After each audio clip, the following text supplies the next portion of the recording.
আসসালামু আলাইকুম ওরহমতুল্লাহি অবরাকাতুহ। আলহামদুলিল্লাহ ওসসালাতু ওয়াসসালামু আলা রাসূলিল্লাহ ওয়া আলা আলিহি ওয়া আসহাবিহি ওয়া মান ওয়ালাহ আম্মা বাদ। সুপ্রিয় দর্শক শ্রোতা ভাই বোন, দেশ কিংবা প্রবাস যে যেখান থেকে দেখছেন, আপনাদের সকলকে সাদর আমন্ত্রণ জানাচ্ছি আসুন্নাহ ফাউন্ডেশন স্টুডিও থেকে। আপনারা দেখছেন আসুন্নাহ ফাউন্ডেশন আয়োজিত সাপ্তাহিক সরাসরি প্রশ্নোত্তরমূলক অনুষ্ঠান শরীআহ সমাধানের 222তম পর্ব। অন্যান্য দিনের মতো ইনশাআল্লাহ আজও আপনাদের সঙ্গে ঘণ্টাব্যাপী থাকছে এবং আপনাদের করা জীবন জিজ্ঞাসার উত্তর কোরআন এবং হাদিসের আলোকে দেওয়ার চেষ্টা করছি। ওমা তৌফিকি ইল্লা বিল্লাহ। প্রিয় দর্শক, আপনার যে কোনো জীবন ঘনিষ্ঠ জিজ্ঞাসা এই পোস্টের মন্তব্যের করে লিখুন। আমরা ইনশাআল্লাহ আপনাদের পোস্টের উত্তর, আপনাদের প্রশ্নের উত্তর যথাসম্ভব বেশি সংখ্যক প্রশ্ন উত্তর দেওয়ার চেষ্টা করব। এবং যে সমস্ত প্রশ্ন উত্তর দেওয়া সম্ভব হবে না একান্ত, সেগুলো অফিস টাইম ইনশাআল্লাহ আগামীকাল কিংবা পরশু রিপ্লাইয়ের মাধ্যমে যতটুকু সম্ভব হয় উত্তর দেওয়ার চেষ্টা করবেন আমাদের অফিস থেকে ওলামা ইকরাম এবং অ্যাডমিনগণ। অনেকগুলো প্রশ্ন আমি দেখতে পাচ্ছি আমার সামনে। আব্দুল্লাহ মাহমুদ আপনি লিখেছেন, রূপান্তর নামে একটা নাটক নির্মিত হয়েছে যেখানে লিঙ্গ পরিবর্তনকে স্বাভাবিক প্রবণতা হিসেবে দেখানো হয়েছে। এ বিষয়ে সমাজ সচেতন আলেম হিসেবে আপনার মন্তব্য কামনা করছি। দেখুন, আমরা ইতোপূর্বে এ বিষয়ে একাধিক জায়গায় মন্তব্য করেছি। খুবই দুঃখজনক। প্রথমত, আমাদের সমাজে আপনার সমকামিতাকে পুশ করার যে অপচেষ্টা করা হচ্ছে বেআইনি এবং আপনার এদেশের সকল ধর্মের মানুষের ধর্মীয় চিন্তা বিরোধী বিষয়টাকে পুশ করা হচ্ছে। একটা অসুস্থতা, একটা বিকৃত মানসিকতাকে অধিকারের নাম দিয়ে যে প্রবেশ করানো হচ্ছে, এবং ইতোমধ্যে আপনার পশ্চিমা দুনিয়াসহ পৃথিবীর অনেক দেশে অভিভাবকরা রাস্তাঘাটে বেরিয়ে আসতে বাধ্য হয়েছেন এই অনাচারের বিরুদ্ধে। সমাজ এবং পরিবার ধ্বংস হচ্ছে। তো এটাকে আমাদের সমাজে পুশ করার যে অপচেষ্টা চালানো হচ্ছে বই পুস্তকের মাধ্যমে, সেটা নাটকের মাধ্যমে পুশ করে সেটাকে স্বাভাবিক করার এক অপচেষ্টা আমরা দেখতে পেলাম। যদিও এর মধ্যে আমরা আরও বিভিন্ন বেসরকারি টিভি চ্যানেলে আমরা বিভিন্ন এই ধরনের নাটক প্রচারিত হয়েছে বলে সংবাদ দেখেছি, যেটা আমাদের চোখে পড়েনি। যাই হোক, তো এ ধরনের বিষয়গুলোর বিরুদ্ধে সর্বস্তরের মানুষকে সোচ্চার হতে হবে। আমরা দল মত নির্বিশেষে, এমনকি ধর্ম বর্ণ নির্বিশেষে প্রত্যেকটা মানুষই এই অনাচারের বিরুদ্ধে আমাদেরকে দাঁড়াতে হবে।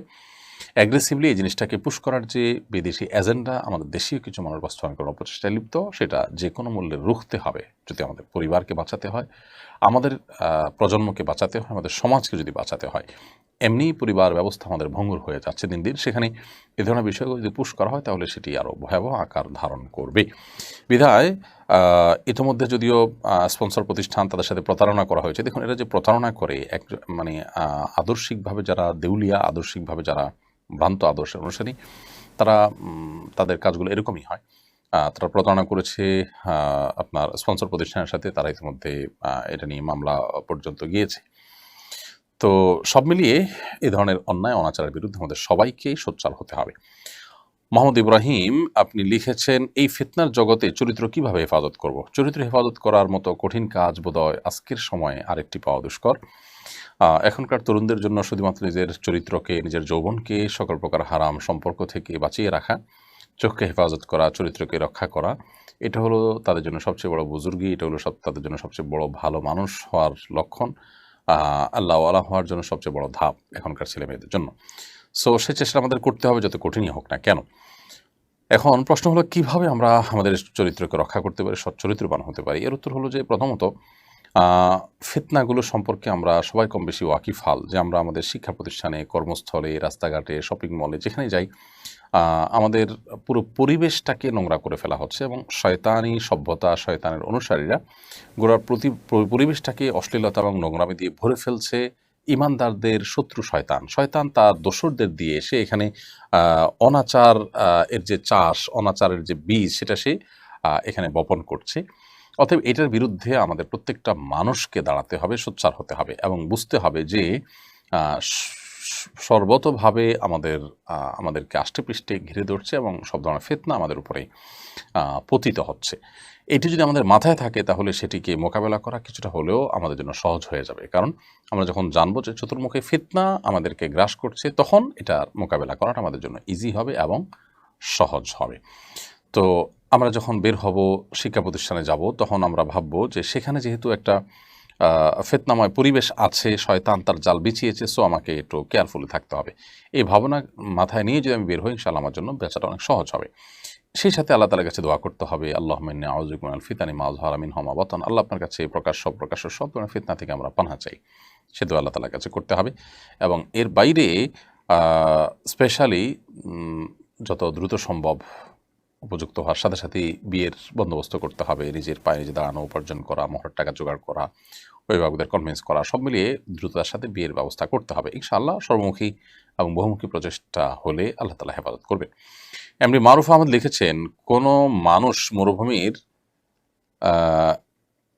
এমন অবস্থায় চলে গেল যার আশপাশে পানির কোনো ব্যবস্থা নেই। এমত অবস্থায় সে শৌচকর্মের পর শুধুমাত্র টিস্যু ব্যবহার করলো, পানি ব্যবহার করলো না। এমত অবস্থায় সে নামাজ কিভাবে আদায় করবে? দেখুন, এরকম কোনো জায়গায় যদি চলে যান যে আশপাশে কোথাও কোনো পানি নেই এবং তাকে শৌচকর্মের পর শুধু টিস্যু বা পাথর ইত্যাদি ব্যবহার করতে হয়, তো এতে তার পবিত্রতা অর্জন হয়ে যাবে।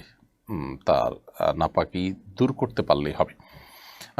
তিনি তার নাপাকি দূর করার জন্য টিস্যু হোক, অন্য কিছু হোক দিয়ে যদি পরিপূর্ণভাবে দূর করে ফেলতে পারেন, মুছে ফেলতে পারেন, ইনশাআল্লাহ এই অবস্থায় তিনি নামাজ আদায় করতে পারবেন। অর্থাৎ পানি ব্যবহার যদি নাও করেন, পাথর ইত্যাদি যে পরিচ্ছন্ন হয়ে যেতে পারেন, তাতেও ইনশাআল্লাহ তার সালাত আদায় হয়ে যাবে। এরপরে প্রশ্ন করেছেন তোহফাতুল জান্নাত ভাবনা, এই আইডি থেকে আপনি লিখেছেন, আমার পরিচিত একজন মহিলা আছেন যিনি অন্য কারোর সাথে তার ছোঁয়া লাগলে কাপড় পাল্টে ফেলেন। তার বিছানাতে কেউ বসলে বিছানা পাল্টে ফেলেন। পরিবারের সবার সাথেও এমন করেন। দেয়ালের সাথে অন্য কেউ লাগলেও সেটা মুছে ফেলেন। তার টুলে কিংবা চেয়ারে কেউ বসলেও সেটা ধুয়ে ফেলেন আর খিটখিট করেন। এই আচরণ সম্পর্কে ইসলাম কি বলে? তার এসব আচরণের জন্য কি তার গুনাহ হচ্ছে? দেখুন, প্রথমত এ ধরনের সমস্যা অনেকেরই আছে। আমি জানি ব্যক্তিগতভাবে এরকম মানুষের কথা। আর এই সমস্যাগুলো অনেক ক্ষেত্রে আমরা দেখেছি যে এগুলো আসলে ওয়াসওয়াসার রোগের কারণে হয়ে থাকে। কখনো, কখনো ব্ল্যাক ম্যাজিক ইত্যাদির কারণে হয়ে থাকে।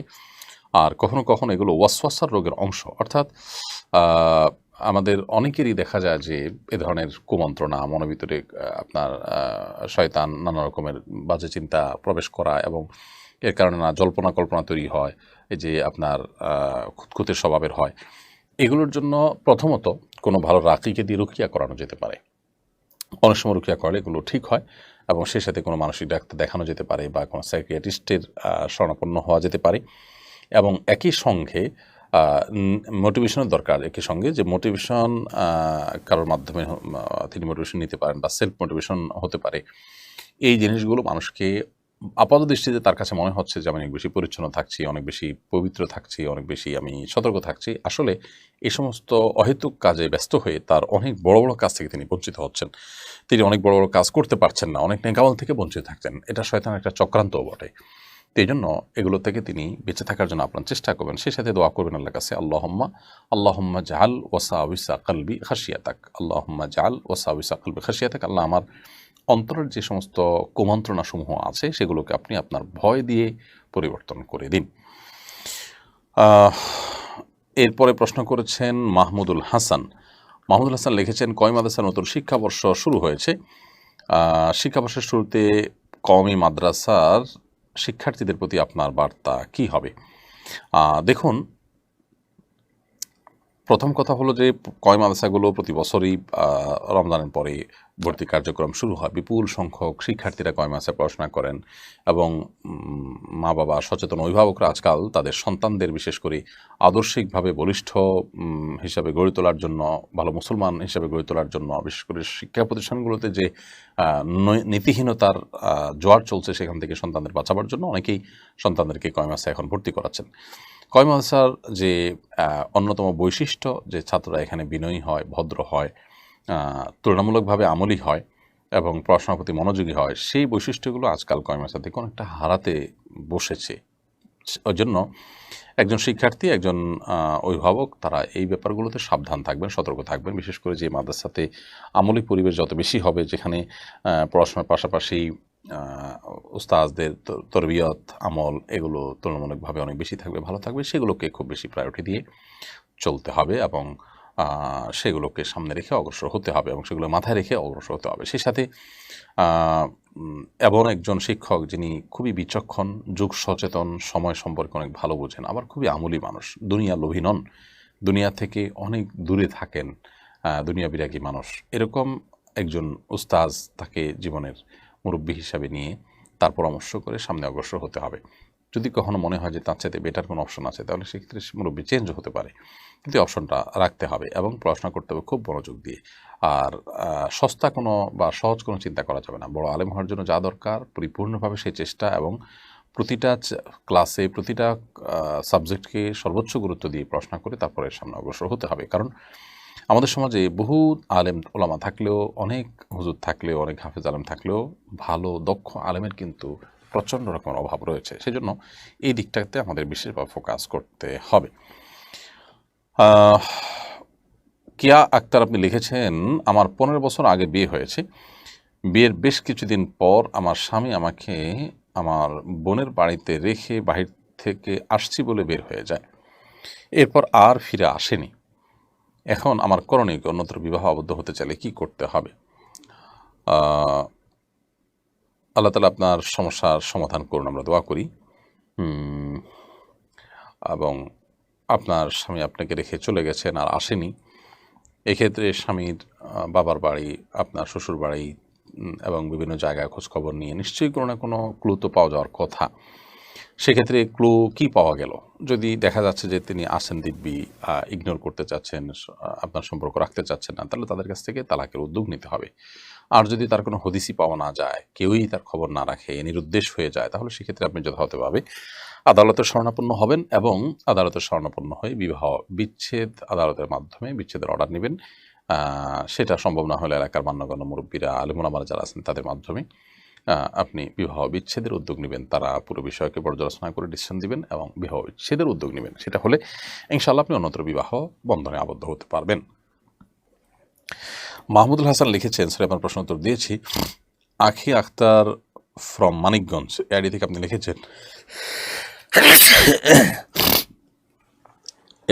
লিখেছেন, নারীদের হাতে মেহেদি ডিজাইন ব্যবসায় বেপর্দা নারীর গুনার ভাগিদার কি ডিজাইনার হতে হবে? নারীদের হাতে মেহেদি ডিজাইন করা হলে সেই ডিজাইন কোনো মেয়ে যদি বাইরে বেপর্দাভাবে অন্য পরপুরুষদের সামনে প্রদর্শন করে বেড়ান, সেক্ষেত্রে সে গুনার ভাগিদার ডিজাইনারকে সাধারণত হতে হবে না। কারণ এটা জরুরি না যে কেউ হাতে ডিজাইন করলে সেটা সব জায়গায় প্রদর্শন করে বেড়াবেন, বেপর্দার সাথে দেখাবেন, কারণ এটা ঘরোয়াভাবে ব্যবহার হতে পারে। অর্থাৎ বিষয়টা একান্ত ব্যক্তির উপর নির্ভর করে, এই জন্য ডিজাইনের উপর এটা পড়তাবে না। তবে যদি এমন হয় যে উনি নিশ্চিত যে এখানে আসলে বাইরে মানুষের সামনে এটা প্রদর্শন হবে, এই অপশনটাই সুনিশ্চিত এবং চূড়ান্ত, এরকম যদি হয় তাহলে সেক্ষেত্রে অবশ্যই এর দায়ভার ব্যক্তির উপর বর্তাবে। সেজন্য এটা ডিপেন্ড করে যে কিভাবে এটা ব্যবহার হবে। যদি দুইভাবে ব্যবহার হওয়ার সম্ভাবনা আদৌ থাকে তাহলে সেক্ষেত্রে কোনো দায়ভার ইনশাআল্লাহ ডিজাইনের উপর আসবে না। নাবিউল আহমেদ আপনি লিখেছেন, শাওয়ালের 6টি সিয়াম কি ধারাবাহিকভাবে পরপর রাখতে হবে? না ভাই, শাওয়ালের 6টি সিয়াম ধারাবাহিকভাবে রাখা জরুরি বা আবশ্যক নয়, বরং শাওয়ালের 6টি রোজা আমরা চাইলে কেউ ধারাবাহিকভাবে রাখতে পারি, কেউ বিচ্ছিন্নভাবে রাখতে পারি। পুরো মাসের মধ্যে 6টি রোজা রেখে শেষ করতে হবে, এটাই হলো মূল এবং মুখ্য বিষয়। এরপরে প্রশ্ন হলো, সম্প্রতি আরব আমিরাতে ভয়াবহ ঝড়ে পুরো দেশটি অচল হওয়ার মতো পরিস্থিতি তৈরি হয়েছে। সেখানে নানামুখী অপরাধ কর্ম হয়ে থাকে আমরা জানি, সে কারণে কি এরকম বিপদের মুখোমুখি তারা হয়েছে, কি মনে করেন আপনি? দেখুন, আলহামদুলিল্লাহ, আল্লাহ রাব্বুল আলামিন আমাদেরকে এমন একটা দিন দিয়েছেন যে দিনের মধ্যে আমাদের প্রত্যেকটা পরিস্থিতিকে আমরা কোরআন হাদিসের আলোকে মূল্যায়ন করার সুযোগ লাভ করি। যে কোনো বিপদ আপদ হবে, যে কোনো মুসিবত হবে, ইমানদার সেই মুসিবতকে আল্লাহ তাআলার পক্ষ থেকে সতর্ক বার্তা হিসাবে দেখবেন। এটা একটা ইমানদারের কমন একটা বিষয়। দুবাইয়ে, বিশেষ করে আরব আমিরাতে, দুবাইয়ে আপনার নানা রকমের অপরাধ কর্মের যে আপনার অবাধ সুযোগ রয়েছে। অনেক অমুসলিম কান্ট্রিতেও যেগুলো নয় সেগুলো এখানে রয়েছে, এবং সেখানে বরং ইসলাম সঠিকভাবে চর্চা করাটাই অত্যন্ত চ্যালেঞ্জিং, অত্যন্ত ডিফিকাল্ট। অন্যান্য অনেক অনাচার, অন্যান্য অনেক অশ্লীলতা, অন্যায়, হারামে লিপ্ত হওয়া খুবই সহজ। তো পুরো পরিস্থিতি আমাদের সবারই কম বেশি জানা। একটা মুসলিম প্রধান দেশের এরকম দুরবস্থা আমাদেরকে পীড়া দেয়, আমাদের কষ্ট লাগে, আমরা তাদের কল্যাণকামী হিসাবে আমাদের কাছে ভালো লাগে না। তো এরকম পরিস্থিতিতে এই যে ভয়াবহ বন্যা এবং প্লাবন দেখা দিল, ঝড় জলোচ্ছ্বাস দেখা দিল, এটি আল্লাহর পক্ষ থেকে কোনো সতর্কবার্তা হওয়াটা অস্বাভাবিক নয়। যেটি হয়েছে সেটা যদি আরেকটু বেশি সময় ধরে হতো, আরেকটু বড় পরিসরে হতো, তাহলে ইতোমধ্যে তাদের যে সমস্ত মানে গর্বের ব্যাপার, তাদের সিস্টেমের উন্নত সিস্টেমের যে গর্বের বিষয়গুলো ছিল, এগুলো সবগুলো কিন্তু মুখ থুবড়ে পড়েছে এবং সবগুলো কিন্তু কলাপস করেছে। বিষয়টা যদি আরেকটু বেশি হতো তাহলে পরিস্থিতি কোথায় গিয়ে থামতো সেটা বোধহয় বলার অপেক্ষা রাখে না। আল্লাহ রাব্বুল আলামিন মানুষের সমস্ত দম্ভ, মানুষের সমস্ত অহংকারকে মুহূর্তের ভিতরে চূর্ণ বিচূর্ণ করে দিতে পারেন। এই ঘটনা তার একটা প্রমাণ। অতএব এটি তাদের জন্য আল্লাহর পক্ষ থেকে সতর্কবার্তা যেমন হতে পারে, আবার এটি আল্লাহর সুন্নাহ, আল্লাহর স্বাভাবিক নিয়ম। এর অংশ হিসাবে ঝড়, জলোচ্ছ্বাস এগুলো দিয়ে আল্লাহ তাআলা মানুষকে পরীক্ষা করেন। তাদের জন্য একটা পরীক্ষা হতে পারে যে তারা অন্যায় থেকে ফিরে আসেন কিনা, সেটি হতে পারে। আবার আল্লাহর আযাব হতে পারে। বিভিন্ন সম্ভাবনা রয়েছে। আমরা যেহেতু কেউই আ আপনার নিশ্চিত নই, আল্লাহর পক্ষ থেকে আমাদের কাছে ওহী আসেনি যে এটা এই পারপাসেই এসছে, এটা আল্লাহর গজব হিসেবে আসছে। আল্লাহর কোনো নবী থাকলে তিনি বলতে পারতেন যে কোন পারপাস আসছে। অতএব আমরা কোনো সুনির্দিষ্ট ক্যাটাগরিতে ফেলতে পারবো না, তবে সম্ভাবনা সবগুলোই আছে। আযাবের কারণে সতর্কবার্তা হতে পারে, তাদের জন্য পরীক্ষা হতে পারে, তাদেরকে আল্লাহর পক্ষ থেকে আযাব হতে পারে যাতে করে তারা ফিরে আসেন। যদি সেই মেসেজ তারা গ্রহণ না করেন, হয়তো আল্লাহ তাআলা পাকড়াও তাদের হবে। সেটা হয়তো আরও ২০০ বছর পর, আরও ২ বছর পর, অথবা আরও ২০০০ বছর পর, কিংবা কিয়ামতে। কিন্তু আল্লাহ তাআলা পাকড়াও থেকে রক্ষা পাওয়ার কোনো উপায় নাই। প্রত্যেকটা মানুষ যতটুকু অপরাধ করবে তার অপরাধের প্রায়শ্চিত্ত তাকে করতেই হবে। আল্লাহ তাআলা আমাদেরকে সতর্ক হওয়ার তৌফিক দান করুন। এমনি মিজান আপনি লিখেছেন, আর্থিক দুর্বলতার কারণে লজ্জা থেকে বাঁচতে হবু শ্বশুর বাড়ি থেকে টাকা বা কোনো জিনিস নিয়ে তার নিজের মূল মোহরের সাথে মিলিয়ে স্ত্রীকে দিলে এই প্রক্রিয়াটিতে কোনো গুনাহ হবে কিনা? আহ, আর্থিক দুর্বলতা থেকে বাঁচার জন্য হবু শ্বশুর বাড়ি থেকে টাকা পয়সা জিনিসপত্র আপনি নেবেন, এই নেওয়াটা তো যৌতুক, এটা তো নেওয়ার কোনো রাইট আপনার নাই। আহ, স্ত্রীর মোহরের সাথে মিলিয়ে আপনি স্ত্রীকে দিলেন, অর্থাৎ আপনি বোঝাতে চাচ্ছেন যে তাদের কাছ থেকে নিয়ে আবার তাদেরকেই ব্যাক করলেন ঘুরিয়ে ফিরিয়ে, দিয়ে আপনার সম্মান রক্ষা করলেন যে আপনি দিচ্ছেন, আসলে তাদের জিনিসই তারা দিলেন। তো এটা এক ধরনের চালাকি, এটা এক ধরনের ছলচাতুরি। মোহর আপনি দিয়েছেন, কিন্তু তাদের স্ত্রীকে আলাদা কিছু হাদিয়া দিতে হবে, সেটা আপনার কাছে নাই, তো তাদের কাছ থেকে নিয়ে আবার তাদের মেয়েকে দিলেন। এই ধরনের চালাকি করার তো আসলে প্রয়োজন নেই। বিবাহের ক্ষেত্রে আপনি যদি দিনদারিতাকে দেখে বিবাহ করে থাকেন, তাহলে সেক্ষেত্রে আপনার শ্বশুরবাড়ি, আপনার স্ত্রী, তারা তো আপনার অর্থকড়ির দুর্বলতা, আর্থিক দুর্বলতা, এটার কারণে তারা আপনাকে ছোট মনে করার কথা না। আমাদের এই মানে তথাকথিত আত্মসম্মান বা এই জাতীয় ভাবসাব জাহিরের যে প্রবণতা, এটা আমাদেরকে অনেক সময় অনেক অন্যায়ের দিকে নিয়ে যায়। অতএব আমি আশা করি যে এ ধরনের অন্যায়, বিশেষ করে এই ধরনের ছলচাতুরি থেকে আপনি বিরত থাকবেন। আমার মনে হচ্ছে সেটি অধিকতর উত্তম হবে। তবে তাদের থেকে নিয়ে ঘুরে ফিরে তাদেরকেই দিয়ে দিলেন, এটা সরাসরি হারাম আর হবে না, কারণ আপনি সরাসরি ভোগ করছেন না। তবে এতে এক ধরনের ছলচাতুরি রয়েছে, চালাকি রয়েছে। আবার আপনার সামাজিকভাবে যৌতুকের যে অপরাধ, সে অপরাধটা এখানে বাহ্যিকভাবে হচ্ছে, যদিও সেগুলো আপনার হবে না যেহেতু আপনি নিয়ে নিজে ভোগ করছেন না, আপনি এটা কসুর করছেন। সো অ্যাভয়েড করাটা আমার মনে হচ্ছে ভালো হবে, কিন্তু সরাসরি হারাম হবে না ইনশাআল্লাহ। আমাতুল্লাহ মারিয়াম আপনি লিখেছেন, আমার বিভিন্ন শারীরিক সমস্যা, অনেকে বলে জিনের সমস্যা, আমি কিভাবে নিজেই নিজের রুকিয়া করতে পারি? দেখুন, সোশ্যাল মিডিয়াতে অনেকগুলো রুকিয়ার গ্রুপ আছে। সে সমস্ত গ্রুপগুলোতে, রুকিয়া সাপোর্ট গ্রুপগুলোতে আপনি সাপোর্ট পাবেন, পরামর্শ পাবেন। আপনি মেহরবানি করে সেগুলোতে একটু সার্চ করেন, বহু পরামর্শ পাবেন। এবং সেলফ রুকিয়ার উপরে অনেকগুলো বইও আছে, সে বইগুলো আপনি পড়তে পারেন। ফরিদউদ্দিন লিখেছেন, সড়ক দুর্ঘটনা বেড়েই চলেছে। সড়ক দুর্ঘটনা রোধকল্পে ট্রাফিক বিভাগ, গাড়ির চালক ও যাত্রীদের প্রতি আপনার কোনো পরামর্শ থাকলে দিবেন কি? সড়ক দুর্ঘটনা আমাদের দেশে আজকে নতুন নয়। দুঃখজনক যে সড়ক দুর্ঘটনা একের পর এক আমরা দেখতে হয়, কয়দিন পরপরই এ ধরনের কঠিন পরিস্থিতির মুখোমুখি আমরা হতে হয় যে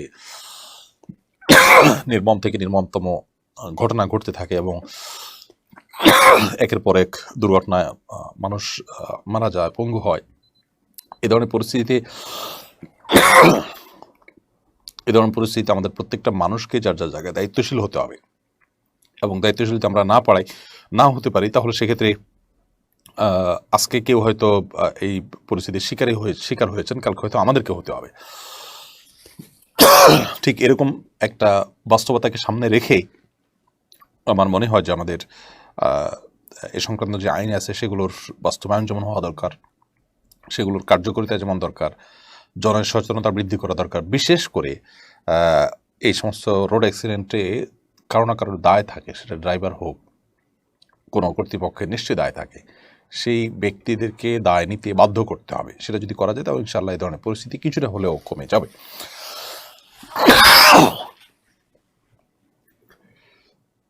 মাসুর রাহাত আপনি লিখেছেন, মসজিদ কমিটি ঢালাই মসজিদ তৈরির পর পুরাতন টিনের মসজিদ ঘর বিক্রি করে দিচ্ছে, তা ক্রয় করে বাড়ির ঘর তৈরি করা যাবে কিনা?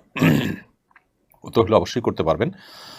এতে কোনো অসুবিধা নেই। মসজিদের কোনো ভবনের কোনো ভগ্নাংশ কিংবা সেটা পুনরায় নির্মাণ করতে গিয়ে আগেরগুলো অব্যবহৃত হয়ে যাচ্ছে, সেগুলো বিক্রি করে দেওয়া হলে যে কেউ কিনে যে কোনো কাজে সেটা ব্যবহার করতে পারেন। তবে টয়লেট ইত্যাদি আল্লাহর ঘরে যেটা ছিল, আল্লাহর ঘরের অংশ ছিল, সেটা টয়লেট ইত্যাদি ব্যবহার করাটা, অ্যাভয়েড করাটা উত্তম।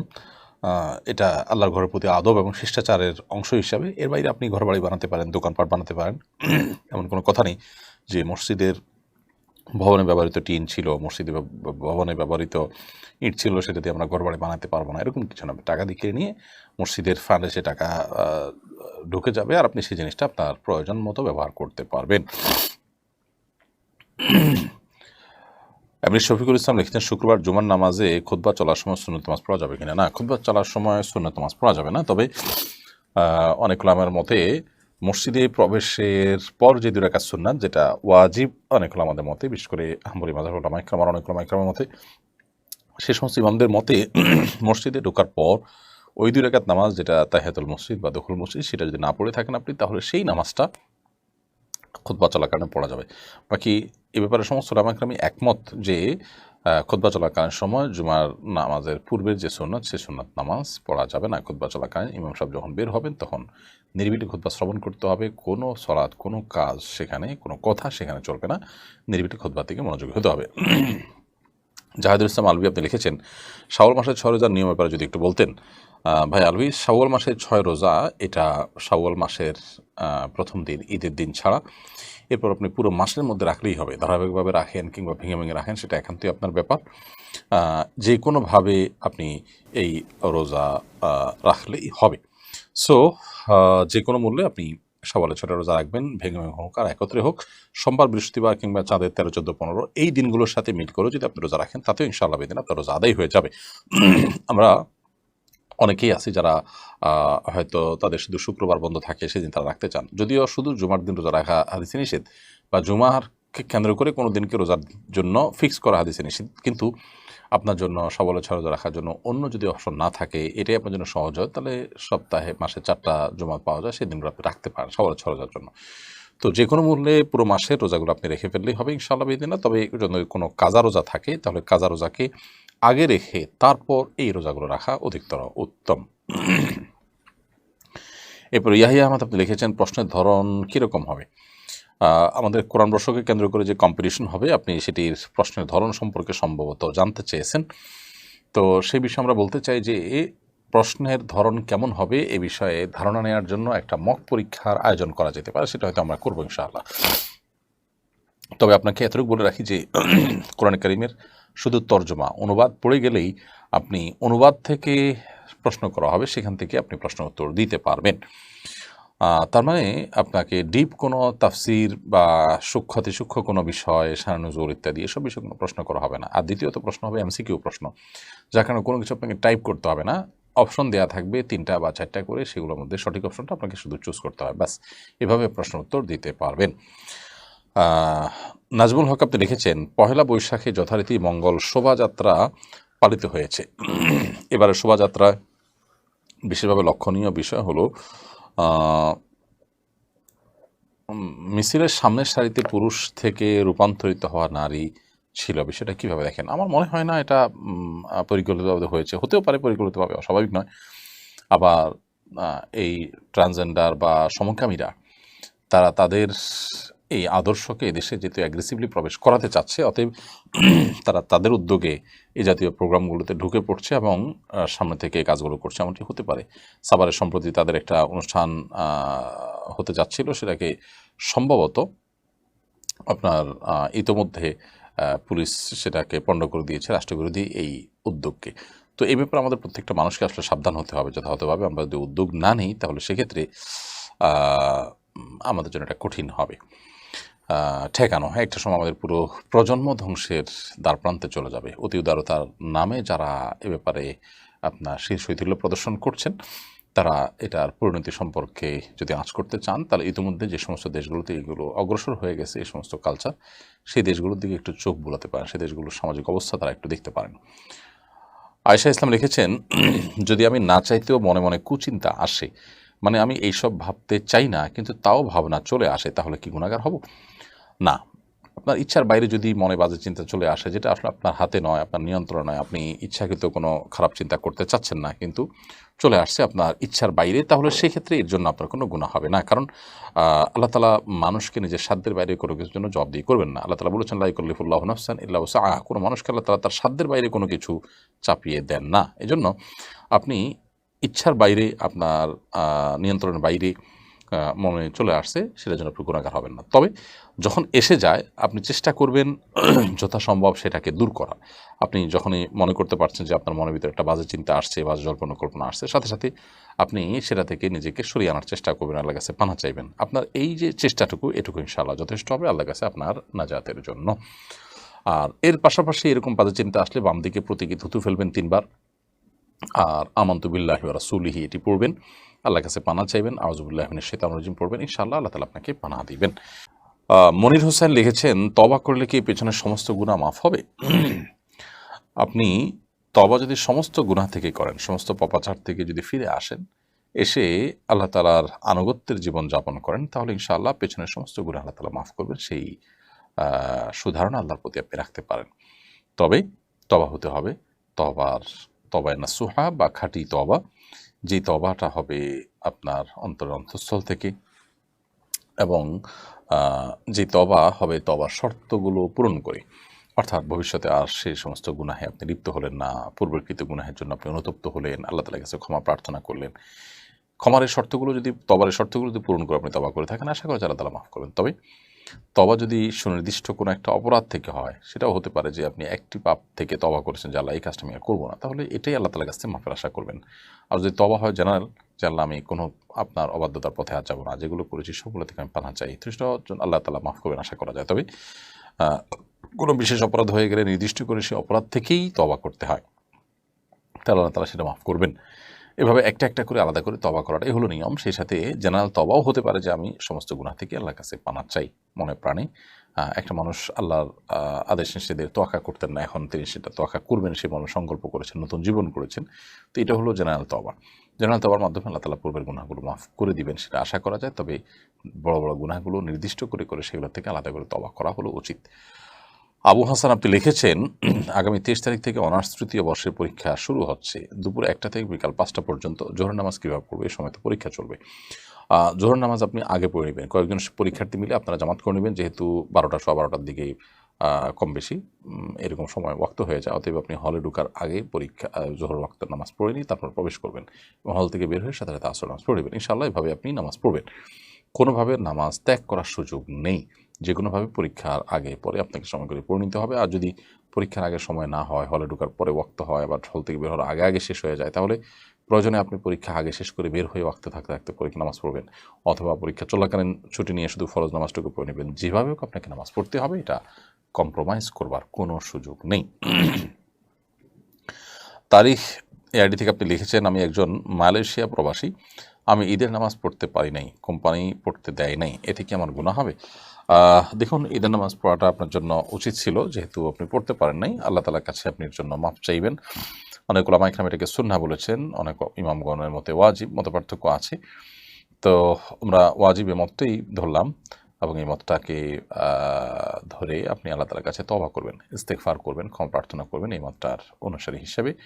সো আল্লাহ তাআলার কাছে মাফ চাইলে আল্লাহ তাআলা ক্ষমা করবেন ইনশাআল্লাহ। তো পরবর্তীতে এই ধরনের কোম্পানি, যে কোম্পানি আপনাকে ঈদের নামাজ পড়তে দেয় না, সে তো আপনাকে ফরজ নামাজও পড়তে দেওয়ার কথা না। আমার মনে হয় তার জন্য আপনার আরও বেশি দুশ্চিন্তা করা তার কথা।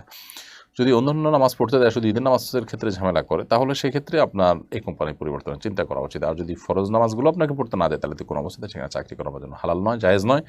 বিকল্প পথ আপনাকে যে কোনোভাবে হোক বের করতে হবে। আবু সিদ্দিক লিখেছেন, একটি উমরার কাপড় দিয়ে কতবার উমরা করা যায়? ভাই আবু সিদ্দিক, একটি উমরার কাপড় দিয়ে যতবার খুশি ততবার উমরা করা যায়। এমন কোনো কথা নেই যে একবার উমরা হয়ে গেলে সে কাপড় দিয়ে আর উমরা করা যাবে না, বরং এটি একান্তই আপনার ইচ্ছার বিষয়। আপনি চাইলে একই উমরার কাপড় দিয়ে বারবার বারবার উমরা করতে পারবেন, কারণ এই বিষয়টা শরিয়ার দৃষ্টিকোণ থেকে এটা কোনো নিষিদ্ধ বিষয় নয় যে প্রত্যেকবার উমরার জন্য আলাদা আলাদা কাপড় লাগবে। একই উমরা সারা জীবন, একই কাপড় আপনি সারা জীবন উমরার জন্য ব্যবহার চাইলে করতে পারবেন।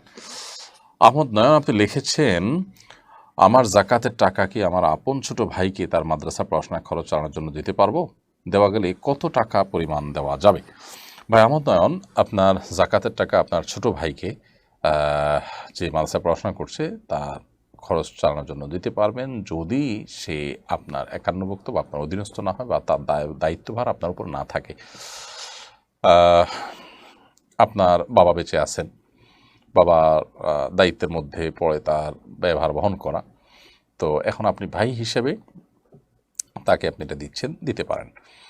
আর যদি বাবার দায়িত্ব যেটা, সেখানে বাবার দেওয়ার সামর্থ্য আছে, বাবা দিচ্ছেনও, তারপর আপনি তাকে দিতে চাইলে সে সুযোগ তো নেই। কারণ সে ছোট মানুষ হিসাবে তার অভিভাবক যদি সম্পদশালী হন, তাহলে সেক্ষেত্রে সেও তার অধীনে জাকাতের হকদার আর হবে না। আর যদি তিনি নিজে অভাবী হন, তাহলে তার ব্যয়ভার বহন করতে না পারলে আপনি তার ব্যয়ভার বহন করতে পারেন এখান থেকে। তাসনিমা বিনতে জান্নাত আপনি লিখেছেন, পিরিয়ডের পর নখ না ফেলে নামাজ পড়লে কি নামাজ হবে? পিরিয়ডের পর নখ কাটতেই হবে এমন কোনো বাধ্যবাধকতা নেই।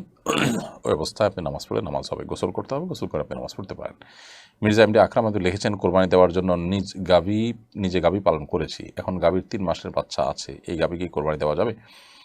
আপনি চাইলে এই গাভী কোরবানি দিতে পারেন, চাইলে অন্য কোনো পশু কিনেও কোরবানি দিতে পারেন। আপনি কোরবানি দেওয়ার নিয়ত করেছেন যে এটাই করব, নিয়ত করেছেন, তো এর মানে এই না যে এটাই আপনাকে দিতে হবে। তবে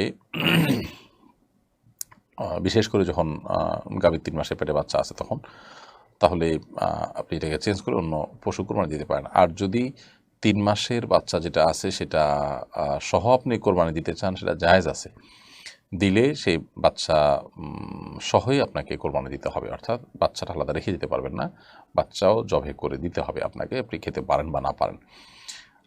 আমাদের অনেকের কাছে হয়তো এটা বোঝা আসবে না, কিন্তু যখন কোনো পশু আল্লাহর রাহে কোরবানি নিয়ত করি আমরা, তখন পুরো পশুর ভিতরকার সব কিছুই কোরবানি করতে হয়।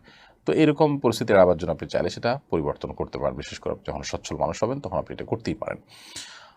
অর্থাৎ আপনার নিজের উপর কোরবানি আবশ্যক নয়, কিন্তু আপনার উপর কোরবানি আবশ্যক, নিজে পালন করে এটাই দিবেন নিয়ত করেছেন, এখন কোনো কারণে অসুবিধা মনে করছেন, এটা আপনি পরিবর্তন করতে পারেন। মহিবুল্লাহ আপনি লিখেছেন, দিন দিন লিঙ্গান্তর বিষয়টা আমাদের সমাজে প্রতিষ্ঠিত করার চেষ্টা করা হচ্ছে, বিপদ থেকে আমাদের সন্তানদের কীভাবে রক্ষা করবো পরামর্শ কামনা করছি। আমাদের প্রত্যেককে যার যার জায়গা থেকে প্রতিবাদ করতে হবে এবং সোচ্চার হতে হবে। কোনোভাবেই সমকামিতাকে, এই রূপান্তরকামিতার আড়ালে প্রতিষ্ঠা করার এই নীল নকশাকে বাস্তবায়ন করতে দেওয়া যাবে না। সর্বশক্তি দিয়ে প্রত্যেকটা মানুষকে প্রতিবাদ জানিয়ে যেতে হবে, তা না হলে আমাদের সন্তানদেরকে আমরা রক্ষা করতে পারবো না। শুধু সন্তানকে আমি বাঁচাবো এ ধরনের পরিস্থিতি থেকে, আর সমাজের সর্বত্র এটার ছড়াছড়ি হতে থাকবে, এটা সন্তানকে রক্ষার কোনো উপায় হতে পারে না। এই জন্য নিজের সন্তানকে তো আমি সেফ রাখবই, সেই সাথে সমাজে এই ধরনের জিনিসের বিস্তার যেন ঘটতে না পারে, আমার জায়গা থেকে আমার শক্তি অনুযায়ী আমি প্রতিবাদ করব এবং প্রচেষ্টা অব্যাহত রাখবো। সে সাথে আল্লাহ তাআলার কাছে দোয়া এবং পানা তো চাইতেই হবে। এমনি নবী হোসেন আপনি আইডি থেকে লিখেছেন, নবীজির জীবনী হিসেবে আপনি কোন বই সাজেস্ট করবেন? বইয়ের নাম এবং লেখকের নাম বললে খুব উপকৃত হব। নবীজির জীবনী ধারাবাহিক পুরো জীবনী জানার জন্য রাহিকুল মাখতুমই সবচেয়ে বেটার। আলহামদুলিল্লাহ, রাহিকুল মাখতুম এই বাংলা অনুবাদ হয়ে গেছে, এটি আপনি কালেক্ট করতে পারেন। এছাড়া ডক্টর আলী সাল্লাবি সহ অনেক বড় সমকালীন লেখকগণ আছেন, তাদের লেখা বইগুলো আপনি কালেক্ট করতে পারেন। আপন শেখ আইডি থেকে আপনি লিখেছেন, সেহরির সময় ঘুম থেকে জাগতে না পেরে রোজা রাখিনি, ভেবেছি সেহরি খেতে পারিনি, সারাদিন না খেয়ে রোজা রাখতে পারবো না, এখন কী করণীয়? এটিতে আপনার ভুল ছিল এবং গুনাহ হয়েছে সন্দেহাতীতভাবে, এর জন্য আল্লাহর কাছে তওবা করবেন, ইস্তেগফার করবেন, ক্ষমা প্রার্থনা করবেন, একটি অপরাধ হয়েছে, একটা গুনাহ হয়েছে সেজন্য। সেই সাথে সেই রোজাটি আপনি এখন রেখে দিবেন, রোজাটি রেখে দিলে ইনশাআল্লাহ বিদিল্লাহ আপনি আল্লাহর কাছে দায়মুক্ত হবেন। এরপরে দাওয়াজ আরিয়ান ইসলাম আপনি আইডি থেকে লিখেছেন, মনের দুশ্চিন্তা দূর করার উপায় কী? দুশ্চিন্তা দূর করবার জন্য আল্লাহ তাআলার কাছে একটা দোয়া আমরা পেশ করতে পারি, যেটা নবী সাল্লাল্লাহু আলাইহি ওয়াসাল্লাম পড়তেন, আল্লাহুম্মা ইন্নী আউযু বিকা মিনাল হাম্মি ওয়াল হাযান ওয়া আউযু বিকা মিনাল আজজি ওয়াল কাসাল ওয়া আউযু বিকা মিন গালাবাতিদ দাইনি ওয়া কাহরির রিজাল। আবার বলছি, আল্লাহুম্মা ইন্নী আউযু বিকা মিনাল হাম্মি ওয়াল হাযান, আল্লাহ আপনার কাছে আমি পেরেশানি থেকে, দুশ্চিন্তা থেকে পানা চাই, ওয়া আউযু বিকা মিনাল আজজি ওয়াল কাসাল, আল্লাহ আপনার কাছে আমি অক্ষমতা থেকে এবং অলসতা থেকে পানা চাই। ওয়া আউযু বিকা মিন গালাবাতিদ দাইনি ওয়া কাহরির রিজাল, আল্লাহ আপনার কাছে আমি ঋণের প্রাবল্য থেকে এবং মানুষের কাছে আমি তুচ্ছ হয়ে থাকা, মানুষের কাছে ছোট হয়ে থাকা থেকে আমি আপনার কাছে পানা চাই। এর বাইরে ডিপ্রেশন এবং পেরেশানি দূরের জন্য দুরুদের আমলটা, ইস্তেগফার আমলটা আমরা বেশি বেশি করে পাঠ করতে পারি, দোয়া ইউনুস বেশি বেশি করে পাঠ করতে পারি। বিশেষ করে দুরুদ ইস্তেগফার এগুলো মানুষের পেরেশানি দূরের জন্য অব্যর্থ আমল হিসাবে প্রমাণিত এবং বিভিন্ন হাদিসেও নবী সাল্লাল্লাহু আলাইহি সাল্লাম আমাদেরকে এই সুসংবাদ দিয়েছেন যে এগুলো মানুষের পেরেশানি দূরের জন্য যথেষ্ট হয়। যে ব্যক্তি ইস্তেগফারকে নিয়মিত করতে থাকে সবসময়, তো আল্লাহ সুবহানাহু ওয়া তাআলা তাকে যে কোনো টেনশন এবং দুশ্চিন্তা থেকে বের হওয়ার পথ আবিষ্কার করে দেন। আব্দুল ওয়াদুদ এআইডি থেকে আপনি লিখেছেন, নামাজে মনোযোগ ধরে রাখতে কি আমল করতে পারি? নামাজে মনোযোগ ধরে রাখার জন্য প্রথমত আপনি নামাজে যা পড়ছেন সেগুলো বুঝে বুঝে পড়ার চেষ্টা করবেন, অর্থ সহকারে বুঝে বুঝে পড়ার চেষ্টা করবেন। দ্বিতীয়ত নামাজে মনোযোগ সৃষ্টি করবার জন্য নামাজের আগে থেকে অন্য সমস্ত কাজ থেকে ফারেগ হয়ে নামাজের দিকে মনোনিবেশ করবেন। তৃতীয়ত হালাল উপার্জন, হালাল ভক্ষণ, চোখের হেফাজত, চোখের গুনাহ থেকে বেঁচে থাকা, এই বিষয়গুলো মানুষকে নামাজে মনোযোগী হতে অনেক বেশি সহযোগিতা করে। এমডি আয়াতুল ইসলাম আপনি লিখেছেন, ঘরের মধ্যে গরু মার্কা ঢেউটিন লাগানো। এখন প্রশ্ন হলো এই ঘরে নামাজ হবে কিনা? গরুর যে ছবি আছে ঢেউটিনের উপরে, সেটা প্রথমত অনেক ছোট আকারে থাকে সাধারণত সচরাচর।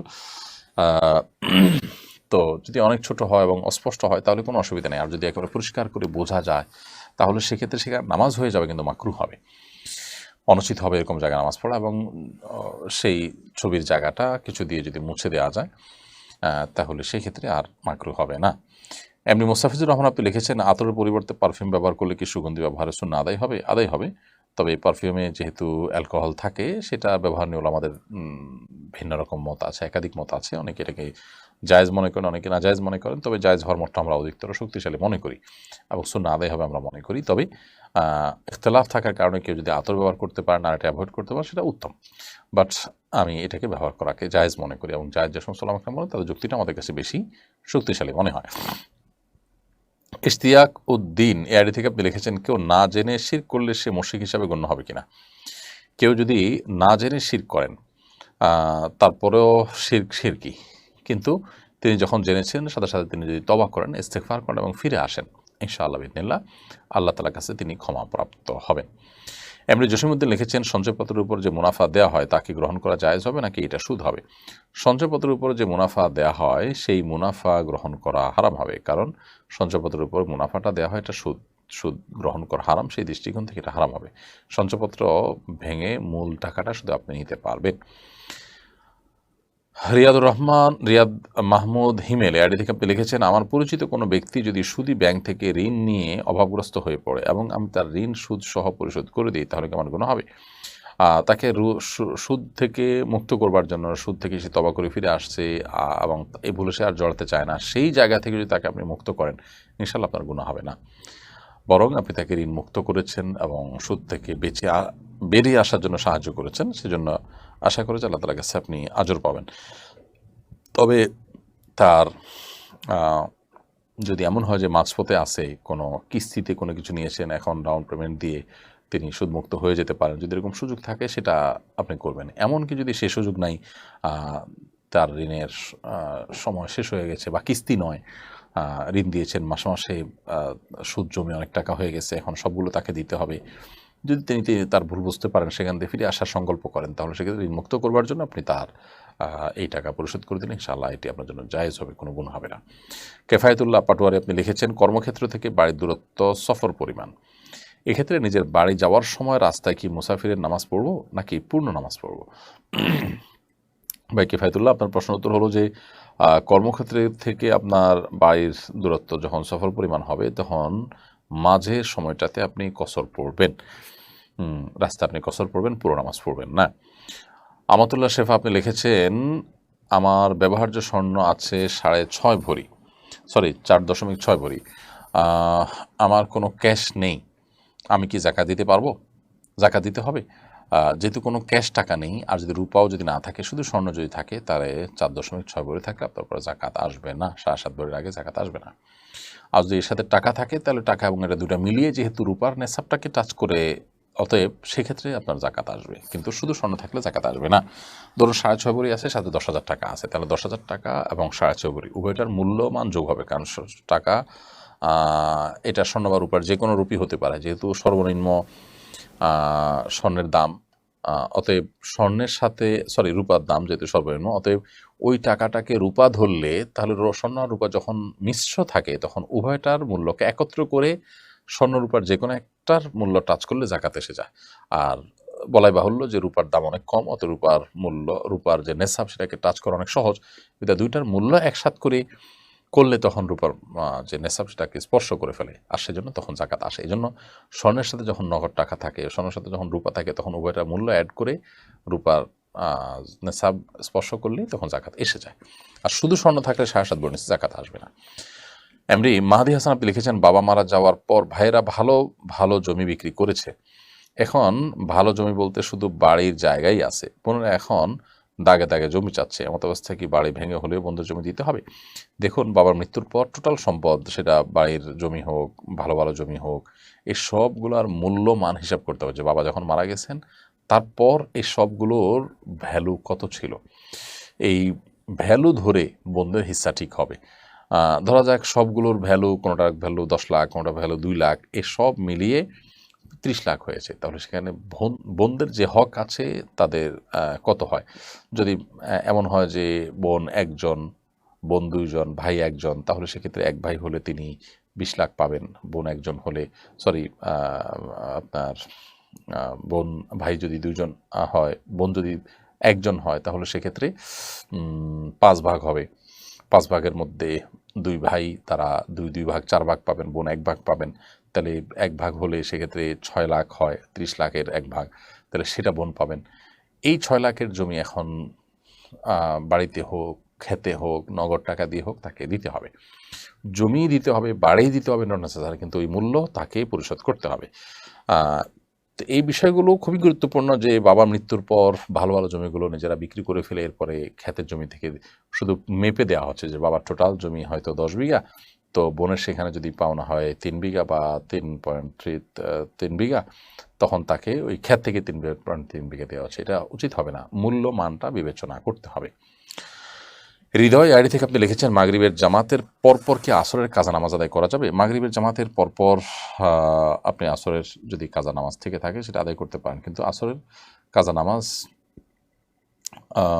এর আদায়ের সময় মাগরিবের আগেই আপনাকে আদায় করা উচিত ছিল। কোনো কারণে আদায় হয় নাই, ভুলে গেছেন, তাহলে মাগরিবের পরে আপনি আদায় করতে পারবেন। রেদওয়ান তালুকদার আপনি লিখেছেন, সড়ক দুর্ঘটনা মৃতরা কি শহীদের মর্যাদা পাবে? আশা করা যায় তারা শাহাদাতের মর্যাদা পাবে, কারণ কোনো কিছু নিচে চাপা পড়ে মারা গেলে, দেয়াল চাপা দিয়ে মারা গেলে সেই ব্যক্তি শাহাদাতের মর্যাদা পাবে বলে হাদিসে বর্ণিত হয়েছে। হারুনুর রশিদ হিমেল আপনি লিখেছেন, আমাদের চট্টগ্রাম বিশ্ববিদ্যালয়ের লোগোতে কোরআনের একটি আয়াত সংযুক্ত করা আছে, উক্ত লোগো সম্বলিত টি শার্ট বা জার্সি পরিধান করে ওয়াশরুমে যাওয়ার বিধান কি? যদি বোঝা না যায়, খুবই ছোট থাকে, তাহলে তো যেতে পারেন, কিন্তু একবারে পরিষ্কারভাবে যদি বোঝা যায়, তাহলে টয়লেট বা ওয়াশরুমে গেলে ওইটার উপরে কিছু দিয়ে যাওয়া উচিত, কারণ খোলামেলা ওইটাকে নিয়ে যাওয়া টয়লেটে, এটা কোরআনের ওই আয়াতের প্রতি কিছুটা অসম্মান হয়। মামুন আব্দুল আপনি লিখেছেন, মসজিদে মুয়াজ্জিনের আজানের কোনো শব্দ বোধগম্য হয় না, মুয়াজ্জিন বয়স্ক হয়ে দাঁত না থাকায় এরকম হয়েছে। এক্ষেত্রে কি আজানের সময় মসজিদের মাইকে সমুদ্র আজান রেকর্ড চালানো যাবে? না, রেকর্ড আজান চালানো যাবে না, প্রয়োজনে অন্য কোনো মুয়াজ্জিন নিয়োগ দিতে হবে। হাবিবা ইয়াসমিন আপনি লিখেছেন, মহিলাদের ভাঙতি রোজার সাথে কি 6 রোজার নিয়ত করা যাবে? না, ভাঙতি রোজার সাথে 6 রোজার নিয়ত করা যাবে না, বরং ভাঙতি রোজা আগে রেখে 6 রোজা রাখতে পারলে উত্তম। যদি ভাঙতি রোজা রেখে আবার 6 রোজা রাখাটা টাফ হয়ে যায়, তাহলে আগে 6 রোজা রেখে তারপরে ভাঙতি রোজা রাখবেন। আব্দুর রহমান লিখেছেন, সমাজে প্রচলিত আছে যে বাবার মূল বাড়ির ভিটাতে মেয়েরা মিরাজ পায় না, একথাও বলতে শোনা যায় মায়ের সম্পদে বোনেরা ভাইদের সমান মিরাজ পায়। এসব কথা কি শরীরে কোনো ভিত্তি আছে? না, দুইটার একটারও ভিত্তি নেই। মূল বাড়ির ভিটাতে মিরাজ পাবে না, অন্য জায়গা পাবে, এমন কোনো কথা নেই। টোটাল সম্পদের উপরেই মেয়েদের মালিকানা থাকবে, অংশীদারিত্ব থাকবে। যেহেতু প্রত্যেকটা সম্পদকে আলাদা আলাদা ভাগ করা সম্ভব নয়, অতএব মূল্যমান বের করে তারপর নিজেরা নেগোসিয়েশন করে মূল্যমানের ভিত্তিতে তাদের হিস্সা তারা বুঝে নেবেন। আর বাবা মারা গেলে যেরকম বাবার সম্পদে মেয়েরা অংশ পান, ঠিক একইভাবে মা মারা গেলে মায়ের সম্পদেও মেয়েরা অংশ পাবেন। এবং একই অংশ পাবেন। মা মারা গেলে সেখানে মেয়েরা সমান সমান পায় ছেলেদের মতো, এই কথা সঠিক নয়। সাবরিনা বিথি আপনি লিখেছেন, ইসলামে আত্মীয়তার সম্পর্ক বজায় রাখতে বলা হয়েছে, কিন্তু আত্মীয় অমুসলিম হলে আমার করণীয় কি? আত্মীয় যদি অমুসলিম হয় তাহলে সেক্ষেত্রেও তার প্রতি সদাচরণ করা, তার সাথে সংযুক্ত থাকা, তার খোঁজখবর নেওয়া এবং কানেক্টেড থাকার চেষ্টা করা কর্তব্য, বিশেষ করে তার কল্যাণকামী হওয়া কর্তব্য। নাজবুল হাসান আপনি লিখেছেন, বেয়াদবি নিবেন না, পকেটে সিগারেট রেখে নামাজ আদায় করা যাবে কিনা? নামাজ তো হয়ে যাবে, কিন্তু একটা হারাম জিনিস থেকে বেরিয়ে আসার সংকল্প করা উচিত। তাছাড়া সিগারেটের সাধারণত সিগারেট যদি থাকে তাহলে সেটির আশেপাশে পকেট, জামা কাপড় দুর্গন্ধ হয়ে যায়। দুর্গন্ধ আশেপাশে মানুষের কাছে না ছড়ালেও পকেটে তো দুর্গন্ধ থাকেই, তো সেই জন্য এটা অ্যাভয়েড করা উচিত। আর যদি এই অবস্থা আপনি নামাজ পড়েন, নামাজ আদায় হয়ে যাবে, নামাজ হয়নি এমনটি বলা যাবে না। তবে নামাজের সময় নিজেকে সব ধরনের দুর্গন্ধ থেকে পরিচ্ছন্ন করবার নির্দেশনা রয়েছে হাদিসে। ফারুক হোসেন আপনি লিখেছেন, আমার মৃত বাবা মার সওয়াবের জন্য কি মসজিদ দান করা যাবে? অবশ্যই মৃত ব্যক্তির তরফ থেকে আপনি যে কোনো মসজিদে, মাদ্রাসায়, সাদকা জারিয়ামূলক কাজে দান করতে পারেন। তাদের নিয়তে, তাদের তরফ থেকে ইনশাল্লাহ তাদের আমলনামার সাথে সওয়াব জমা হবে।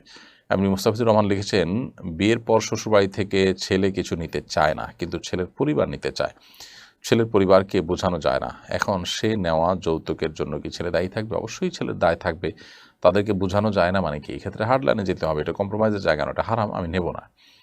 তাতে যদি মা বাবা বা আত্মীয় স্বজন মনে কষ্ট পাবে, তারা অন্যায়ভাবে মনে কষ্ট পেলে তাদের সেই মনোকষ্টের দায় তাদের উপরে বর্তাবে, ছেলের উপর বর্তাবে না। ছেলে বেয়াদবি করবে না, কিন্তু পরিষ্কারভাবে হারামের বিরুদ্ধে থাকা অবস্থান নিতে হবে, কারণ হারামের ক্ষেত্রে বাবা মার সাথেও কম্প্রোমাইজ করা যাবে না। সো এই জায়গাতে নিজেকে অনড় অবস্থানে থাকতে হবে, ঢিলামি করা যাবে না।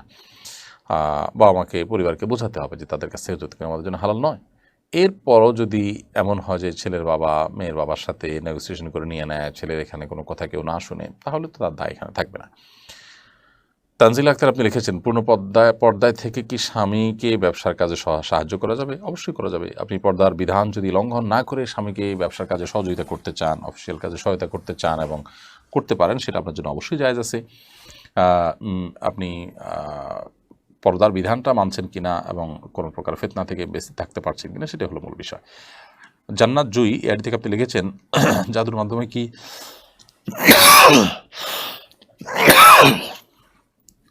জাদুর মাধ্যমে কি বিয়ে বন্ধ রাখা সম্ভব? গ্রামে কোনো মেয়ের বিয়ে না হলে জাদু করা হয়েছে বলে ধারণা করা হয়।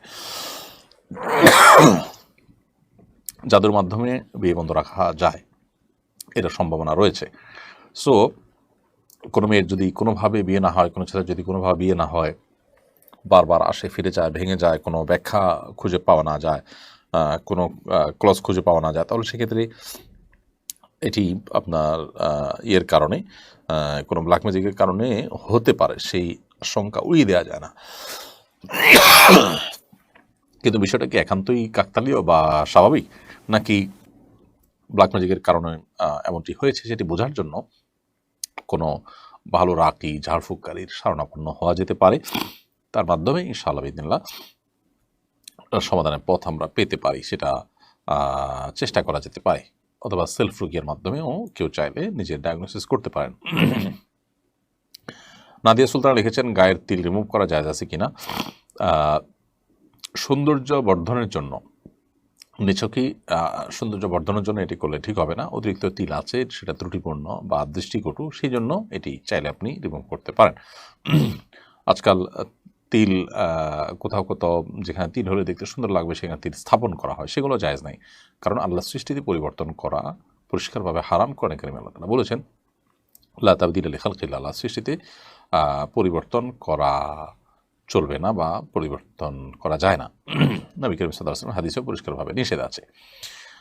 রাকিম আলী আপনি লিখেছেন, আমাদের ইন্ডিয়ায় আপনার মাহফিল এলে খুশি হব। ধন্যবাদ ভাই, জাযাকুমুল্লাহ খায়ের।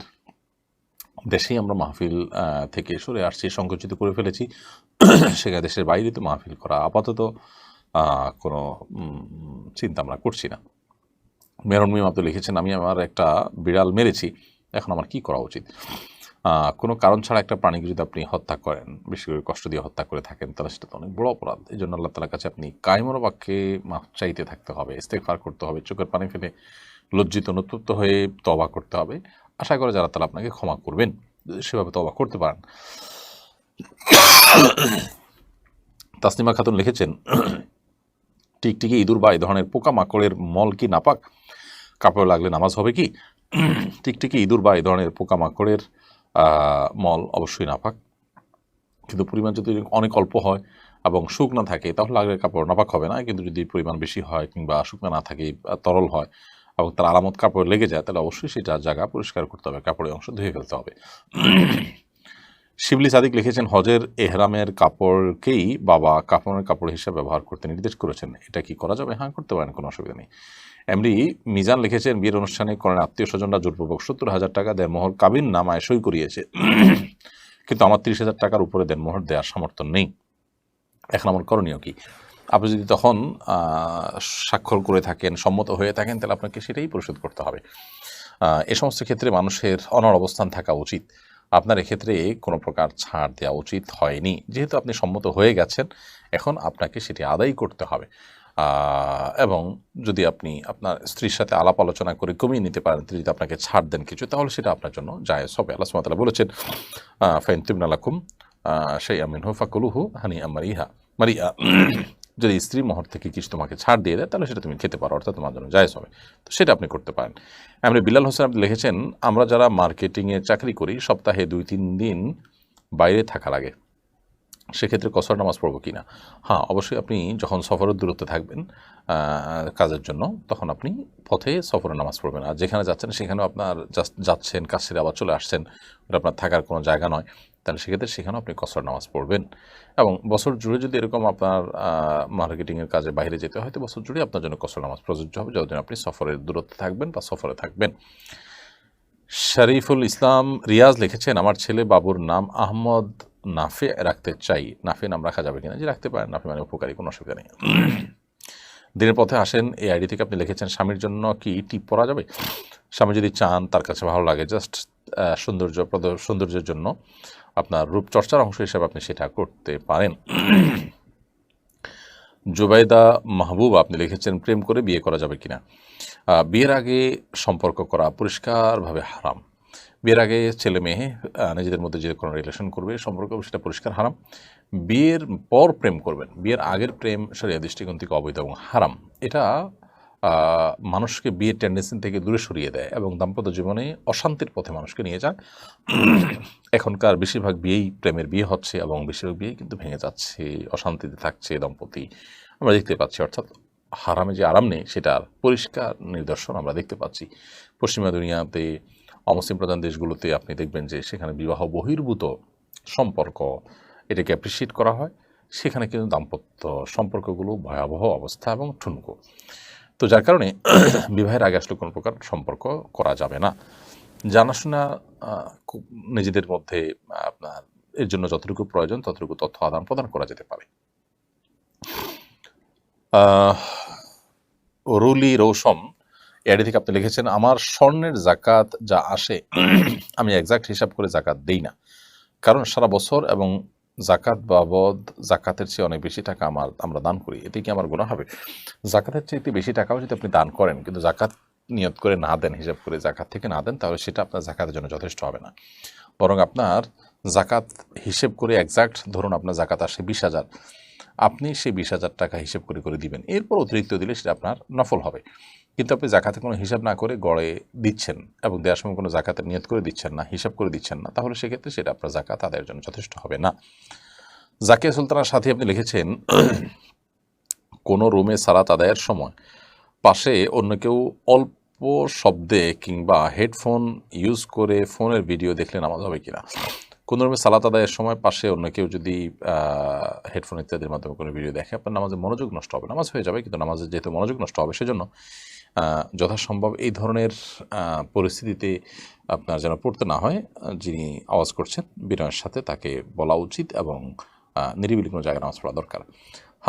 হাসিব রানা আপনি লিখেছেন, আদালতে মিথ্যা সাক্ষ্য দিলে কী ধরনের শাস্তির বিধান রয়েছে? মিথ্যা সাক্ষ্য দেওয়া কবিরা গুনাহ, কারণ এখানে বারবার শাহাদাতু জুর হিসাবে এটাকে আখ্যায়িত করেছে। মিথ্যা সাক্ষ্য দেওয়াটাকে জঘন্য অপরাধ, জাহান্নামে যাওয়ার মতো শাস্তি উল্লেখ করা হয়েছে, অর্থাৎ এটি মহাপাপ এবং কবিরা গুনাহ।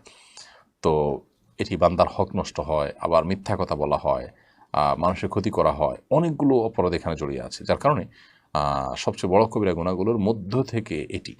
সো মিথ্যা সাক্ষ্য দেওয়ার এই অপরাধ থেকে মানুষকে বেরিয়ে আসতে হবে। আজকাল মিথ্যা মামলা দেওয়া, মিথ্যা সাক্ষ্য দেওয়া, এগুলো ডাল ভাতে পরিণত হয়েছে। আমরা অনেকে আছি যে নিজেদেরকে মুসলমান দাবি করি, অনেক সময় নামাজও পড়ি, কিন্তু এগুলো আমাদের করতে আমাদের একটু বিবেকে বাধে না, আল্লাহর আরশকে পেয়ে যাওয়ার মতো বিষয়। অথচ এগুলো আমরা অনেক অবলীলায় করে যাচ্ছি। আল্লাহ তাআলা আমাদেরকে হেদায়েত দান করুন। এমনি পারভেজ পাঠান বাবু লিখেছেন, আমার মেয়ের নাম উম্মে হাবিবা রেখেছি। অনেকে বলে এই নামের অর্থ ভালো না। এখন আমি কি করব? উম্মে হাবিবা মানে হাবিবার মা। আসলে এটা কোনো বাচ্চার নাম হিসাবে উপযুক্ত না, কিন্তু নামের অর্থ ভালো না এমন নয়, খারাপের কিছু নেই এখানে। উম্মে হাবিবা আপনি রাখতে পারেন, তবে শুধু হাবিবাহ এটা রাখলেও হবে। হাবিবা মানে প্রিয়া, যাকে পছন্দ হয়, যাকে ভালোবাসে, যাকে ভালো লাগে। এটা হাবিবার শব্দের অর্থ সবসময় আপনার ওই যে তথাকথিত প্রেমিকা বা ওই রকম নেগেটিভ অর্থে, হারাম অর্থে যে ব্যবহার হয় সেটা হওয়া জরুরি না। আপনার ছেলে মেয়ের মধ্যে মেয়ে আপনার কাছে প্রিয়, আপনার ভালোবাসার পাত্র, সে অর্থে হাবিবা হতে পারে, এটা ব্যাপক অর্থবোধক। অতএব শুধু হাইবার নাম রাখতে পারেন। আর উম্মে হাইবা রাখলে হাইবার মা অর্থ হবে, সেটা আসলে খাটে না, কারণ বাচ্চা মানুষ তার তো বাচ্চাই হয় না, সে হাইবার মা করতে হতে যাবে। এই অর্থে আপনি শুধু হাইবা রাখতে পারেন, বা অন্য কোনো নামও রাখতে পারেন। বাকি এটাকে মানে খারাপ নাম, নামের অর্থ ভালো না এমনটি মনে করার কোনো কারণ নেই। প্রিয় দর্শক, দেখতে দেখতে আমরা অনুষ্ঠানের একেবারেই শেষ প্রান্তে চলে এসেছি।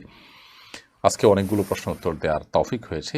ইন আসাবতু ফামিন আল্লাহ, যদি সঠিক কিছু বলে থাকি আল্লাহর তরফ থেকে, ওয়া ইন আখতাতু ফামিন্নী ওয়া মিনাশ শাইতান, যদি ভুল কিছু বলে থাকি তাহলে আমার এবং শয়তানের তরফ থেকে। আল্লাহ তাআলা আমাদের সকলকে কোরআন এবং হাদিসের অনুসরণ করা, বুঝে বুঝে আমল করা, মেনে চলার তৌফিক দান করুন। আজ এ পর্যন্ত, ইনশাআল্লাহ বিদিনে দেখা হবে পরবর্তী সপ্তাহে একই সময়। আল্লাহ তাআলা আমাদেরকে সকলকে সে পর্যন্ত সুস্থ রাখুন, ভালো রাখুন, নিরাপদে রাখুন।